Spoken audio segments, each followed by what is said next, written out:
اعوذ باللہ من الشیطان الرجیم بسم اللہ الرحمن الرحیم رب اشرح لی صدری ویسر لی امری واحلل عقدۃ من لسانی یفقہوا قولی۔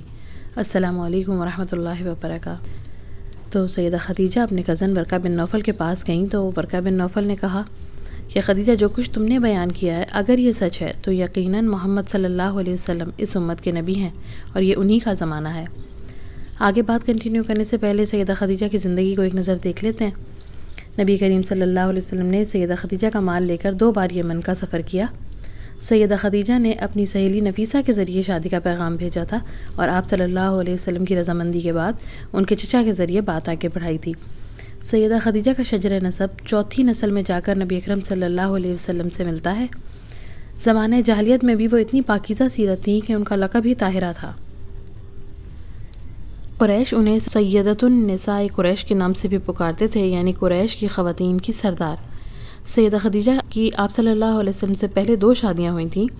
پہلے شوہر کی وفات کے بعد دوسری شادی ہوئی اور دوسرے شوہر کی بھی وفات ہو گئی۔ سیدہ خدیجہ کے پہلے شوہر سے 1 بیٹی تھی، دوسرے شوہر سے 4 بیٹے تھے۔ ان کی بیٹی کا نام ہند تھا اور بیٹوں کے نام ہند، ہالہ، حارث اور طاہر تھے۔ یہ سب بعد میں صحابی بنے۔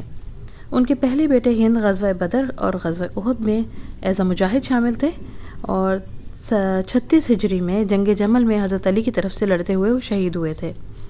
دوسرے بیٹے حالہ جو تھے وہ ان سے نبی اکرم صلی اللہ علیہ وسلم بھی بہت محبت کرتے تھے، اور ان کے تیسرے بیٹے حارث وہ اپنے اسلام کا کھلم کھلا اظہار کیا کرتے تھے۔ دعوت اسلام کے شروع کے دنوں میں وہ بہت جوش و خروش سے اسلام کی دعوت دے رہے تھے کہ کفار نے ان کو شہید کر دیا۔ ان کے چوتھے بیٹے بھی ایک بہت ہی اعلیٰ پائے کے صحابی تھے۔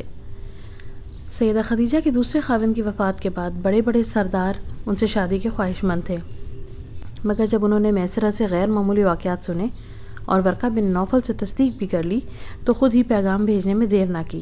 بعض روایات میں ہے کہ ان کی بہن حالہ بنت خویلد رشتہ لے کر نبی اکرم صلی اللہ علیہ وسلم کے پاس گئی تھی، اور بعض روایات میں سہیلی نفیسہ کا ذکر ہے۔ آپ نے اپنے چچاؤں سے مشورہ کیا اور یوں آپ صلی اللہ علیہ وسلم کی شادی حضرت خدیجہ سے ہو گئی۔ سیدہ خدیجہ کی طرف سے ان کے چچا تھے اور ورقہ بن نوفل تھے، اور آپ صلی اللہ علیہ وسلم کی طرف سے سیدنا حمزہ اور ابو طالب تھے۔ آپ صلی اللہ علیہ وسلم کے دوست سیدنا عمار بن یاسر کی شرکت کی روایات بھی ملتی ہیں۔ عرب میں بت پرستی کے باوجود شادی کا طریقہ ابراہیمی ہی تھا۔ آپ صلی اللہ علیہ وسلم کا نکاح کا خطبہ ابو طالب نے پڑھا، جس کے الفاظ آج بھی تاریخ کا حصہ ہیں۔ ابو طالب کا خطبہ ختم ہوا تو ورقہ بن نوفل نے جوابی خطبہ دیا اور اس کے بعد گواہوں سے تصدیق کرنے کے بعد نکاح کیا گیا۔ آپ صلی اللہ علیہ وسلم نے ولیمہ میں 1 یا 2 اونٹ نہر کیے اور دعوت دی۔ شادی کے بعد آپ صلی اللہ علیہ وسلم حضرت خدیجہ کے گھر میں ہی رہنے لگے۔ آپ صلی اللہ علیہ وسلم کی عمر جب 30 برس تھی تو مکہ میں قحط آ گیا۔ آپ صلی اللہ علیہ وسلم کے چچا عباس کے حالات باقی بھائیوں کی نسبت اچھے تھے۔ آپ صلی اللہ علیہ وسلم اپنے چچا عباس کے پاس گئے اور کہا کہ چچا جان، آپ کے بھائی ابو طالب کا کنبہ بڑا ہے اور قحط کا دور ہے، ہمیں ان کا بوجھ ہلکا کرنا چاہیے۔ ان کے ایک بیٹے کو میں اپنے پاس رکھ لیتا ہوں اور ایک کو آپ رکھ لیں، اور یوں ہم ان کی کفالت کر لیں۔ سیدنا عباس نے آپ صلی اللہ علیہ وسلم سے اتفاق کیا اور یوں سیدنا علی رضی اللہ تعالیٰ عنہ نبی کریم صلی اللہ علیہ وسلم کے پاس آ گئے، اور سیدنا جعفر رضی اللہ تعالیٰ عنہ سیدنا عباس کے پاس چلے گئے۔ سیدہ خدیجہ رضی اللہ تعالیٰ عنہا نے شادی کے بعد رسول اللہ صلی اللہ علیہ وسلم کو ایک غلام ہدیہ کیا۔ اس غلام کو ہم زید بن حارثہ کے نام سے جانتے ہیں۔ زید بن حارثہ کا مختصر تعارف یہ ہے کہ وہ اپنی والدہ کے ساتھ ننیال جا رہے تھے تو راستے میں انہیں اغوا کر لیا گیا اور بازار میں بیچ دیا گیا۔ انہیں سیدہ خدیجہ رضی اللہ تعالیٰ عنہا کے بھتیجے نے خرید کر سیدہ خدیجہ کو گفٹ کر دیا۔ خدیجہ رضی اللہ تعالیٰ عنہا نے آپ صلی اللہ علیہ وسلم کو گفٹ کر دیا۔ دوسری طرف زید بن حارثہ کے والد بہت دکھی تھے۔ ان کے قبیلے کے کچھ لوگ حج کرنے کے لیے آئے تو انہوں نے زید کو دیکھ لیا۔ پھر زید کے والد اور چچا انہیں لینے کے لیے آئے۔ انہوں نے آپ صلی اللہ علیہ وسلم سے کہا کہ آپ حرم کے رکھوالے ہیں، گردنیں آزاد کرنے والے ہیں اور قیدیوں کو کھانا کھلانے والے ہیں۔ ہم یہاں اس لیے آئے ہیں کہ آپ ہم پر احسان فرمائیں، فدیہ لے لیں اور ہمارا بیٹا دے دیں۔ آپ صلی اللہ علیہ وسلم نے پوچھا کس کی بات کر رہے ہو؟ وہ بولے زید بن حارثہ کی۔ آپ صلی اللہ علیہ وسلم نے فرمایا کہ اس کے لیے کیوں نہ ایک مختلف طریقہ اختیار کریں؟ تو پوچھا گیا کہ وہ کیا؟ آپ صلی اللہ علیہ وسلم نے کہا کہ اسے اپنا فیصلہ خود کرنے کا اختیار دے دیں۔ اگر وہ آپ کے ساتھ جانا پسند کرے تو میں کوئی قیمت لیے بغیر اسے آپ کے حوالے کر دوں گا، اور اگر وہ میرے پاس رہنا چاہے تو اللہ کی قسم میں ایسا شخص نہیں ہوں کہ جو شخص میرے پاس رہنا چاہے اس پر میں کسی اور کو اختیار دوں۔ یعنی آپ صلی اللہ علیہ وسلم نے فرمایا کہ پھر آپ اسے یہیں چھوڑ کر جائیں گے۔ زید بن حارثہ رضی اللہ تعالیٰ عنہ کو بلایا گیا، انہوں نے نبی کریم صلی اللہ علیہ وسلم کا انتخاب کیا۔ زید بن حارثہ رضی اللہ تعالیٰ عنہ کے والد کہنے لگے، زید تم پر افسوس ہے، تم آزادی کے مقابلے میں غلامی قبول کر رہے ہو؟